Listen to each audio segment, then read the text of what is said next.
Let's begin with our next segment, जिसमें हम UPSC preliminary के एक क्वेश्चन को डीकंस्ट्रक्ट करते हैं और एनालाइज करते हैं कि उस क्वेश्चन का सोर्स क्या है, कि उस क्वेश्चन के कंपोनेंट्स क्या क्या हैं, कि उस क्वेश्चन को सॉल्व करने की क्या अप्रोच होनी चाहिए। आज के एडिशन में हम डीकंस्ट्रक्ट करेंगे प्रिलिमिनरी 2023 सेट ए के 9th क्वेश्चन। जैसे कि हमारा इससे पहले डिस्कस किया गया question 8th question global geographical location से एसोसिएटेड था। ये क्वेश्चन एसोसिएटेड है इंडियन जियोग्राफिकल लोकेशन से। इस क्वेश्चन में 3 स्टेटमेंट्स दी गई हैं और टेस्ट किया गया है अमरकंटक हिल से रिलेटेड नॉलेज को, सतपुरा रेंज से रिलेटेड नॉलेज को और सीसाचलम हिल्स से रिलेटेड नॉलेज को। और इस क्वेश्चन में एलिमिनेशन का कोई स्कोप नहीं है, जिसका मतलब है कि इस क्वेश्चन को श्योरिटी से सॉल्व करने के लिए आपको सभी ऑप्शंस को लेकर श्योर होना जरूरी है। अब इससे पहले हम इस क्वेश्चन को डीकंस्ट्रक्ट करें, आप इस वीडियो को अभी पॉज कीजिए और खुद से इस क्वेश्चन को अटेम्प्ट कीजिए। चलिए अब हम इस क्वेश्चन की ऑप्शंस को एनालाइज करते हैं। इस क्वेश्चन के पहले ऑप्शन में बोला गया है कि Amarkantak hills are at the confluence of Vindhya and Sahyadri range, और पूछा गया है कि क्या ये स्टेटमेंट सही है। इस स्टेटमेंट को सॉल्व करने के लिए आपको अमरकंटक हिल्स की नॉलेज होनी चाहिए, विंध्या रेंज की एक बेसिक नॉलेज होनी चाहिए और सह्याद्री रेंज की भी एक बेसिक नॉलेज होनी चाहिए। Now as a general advice, आपको अपनी सिविल सर्विसेज एग्जामिनेशन की प्रिपरेशन के दौरान कुछ बेसिक जियोग्राफिकल लिस्ट्स हैं जिनकी आपको नॉलेज होनी चाहिए। उन लिस्ट्स की बात करें तो जैसे कि मेजर रिवर्स और लेक्स ऑफ इंडिया के बारे में आपको पता होना चाहिए, major mountain ranges of India और मेजर हिल्स ऑफ इंडिया के बारे में भी आपको पता होना चाहिए।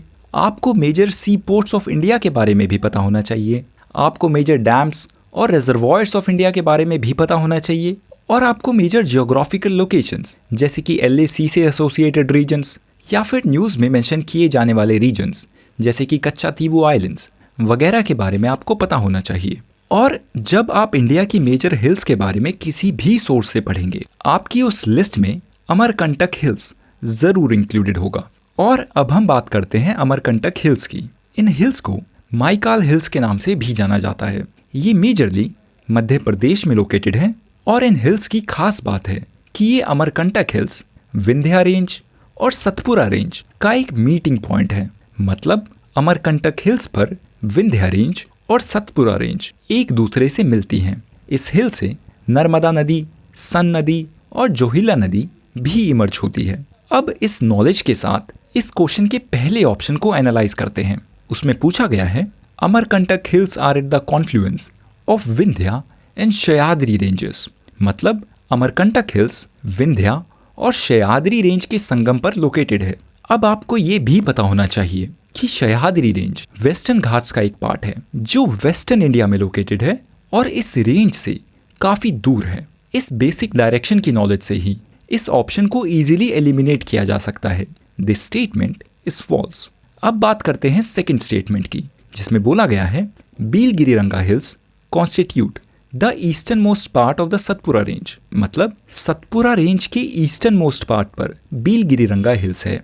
अब जब आप अपनी सिविल सर्विसेज एग्जामिनेशन के प्रिपरेशन में इंडिया के सभी टाइगर रिजर्व्स के बारे में पढ़ेंगे, उस प्रिपरेशन के दौरान आप कर्नाटका के बीलगिरी रंगनाथ स्वामी टेम्पल टाइगर रिजर्व के बारे में भी पढ़ेंगे। ये कर्नाटका का एक मेजर टाइगर रिजर्व है। और अगर आपको ये नॉलेज है, जो कि आपको होनी चाहिए, then you can easily conclude that this statement is false, क्योंकि सतपुरा रेंज सेंट्रल इंडिया में है और बीलगिरी रंगा हिल्स साउथ इंडिया में है।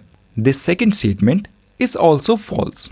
अब बात करते हैं तीसरी स्टेटमेंट की, जिसमें बोला गया है Seshachalam hills constitute the southern most parts of Western Ghat. ये स्टेटमेंट पूरे क्वेश्चन का सबसे इजी स्टेटमेंट है। जैसे कि मैंने बोला कि अपनी प्रिपरेशन में आपके लिए ज़रूरी है सभी मेजर रेंजेस और हिल्स के बारे में पढ़ना।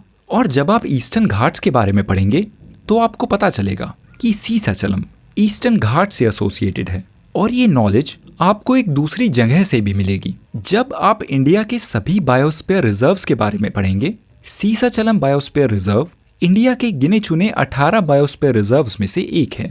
ये आंध्र प्रदेश में लोकेटेड है और इस बायोस्फीयर रिजर्व में फेमस तिरुमला टेम्पल भी लोकेटेड है। स्लेंडर लॉरिस इस बायोस्फीयर रिजर्व की फौना है।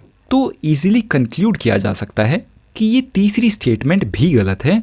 सीसाचलम बायोस्फीयर रिजर्व वेस्टर्न घाट से एसोसिएटेड नहीं है। हमने तीनों स्टेटमेंट को सॉल्व कर लिया है। पहली, दूसरी और तीसरी स्टेटमेंट गलत है। The answer is D, none of the statements is correct. इस क्वेश्चन से हमें क्या सीख मिलती है? जैसा कि मैं ऑलरेडी बोल चुका हूँ, आपके लिए ज़रूरी है सभी रिकमेंडेड लिस्ट जैसे कि major rivers and lakes of India, major mountain ranges and hills of India, major sea ports of India, major dams and reservoirs of India, major geographical locations of India, protected areas of India वगैरह को disciplined तरीके से पढ़ना।